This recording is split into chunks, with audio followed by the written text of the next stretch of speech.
തിരക്ക് പിടിച്ച ലൗകിക ജീവിതത്തിനിടയിൽ നാം പലപ്പോഴും നമ്മുടെ സ്വരൂപം, ലക്ഷ്യം മുതലായവയെ മറക്കുന്നു. പക്ഷേ അങ്ങനെയുള്ള അവസരങ്ങളിൽ നിരാശയ്ക്കിരയാകാതെ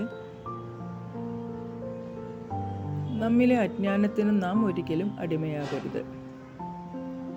തദവസരത്തിൽ ഈശ്വരീയ ജ്ഞാനത്തെ സ്മരിച്ചുകൊണ്ട് ജീവിക്കുവാൻ പഠിക്കുകയാണെങ്കിൽ ജീവിതം സുഖമയമാക്കി മാറ്റാൻ കഴിയും. ഇന്നത്തെ ജീവിതത്തിൽ പല വിഘ്നങ്ങളും പ്രയാസങ്ങളും നേരിടേണ്ടി വരുന്നു. സുഖം, ദുഃഖം, ലാഭം, നഷ്ടം എന്നിവ ജീവിതത്തിൽ സ്വാഭാവികമാണ്. ഈശ്വരീയ ജ്ഞാനത്തെ മനസ്സിലാക്കിയ ഒരാൾക്ക് ഏത് സാഹചര്യത്തെയും ഒരേ രീതിയിലും ഭാവത്തിലും ആസ്വദിക്കാനാകും.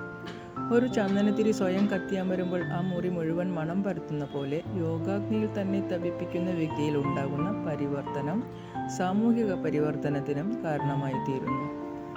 എല്ലാ കർമ്മങ്ങളും സ്വാർത്ഥത കൈവിടിഞ്ഞ് നിർമോഹിയായി ചെയ്യണം. കർമ്മങ്ങൾ ചെയ്യേണ്ടത് നമ്മുടെ കടമയാണ്. പക്ഷേ നമ്മുടെ വിലപിടിച്ച ജീവിതത്തെ വ്യർത്ഥ ചിന്തകളിലും വ്യർത്ഥമായ സംസാരത്തിലും ചെലവിടരുത്. അന്യരിൽ സന്തോഷം ഉളവാക്കുന്നതും തിന്മയറ്റതുമായിരിക്കണം നമ്മുടെ സംസാരവും പെരുമാറ്റവും. സങ്കല്പശുദ്ധിയോടെ എല്ലാവർക്കും ശുഭരാത്രി.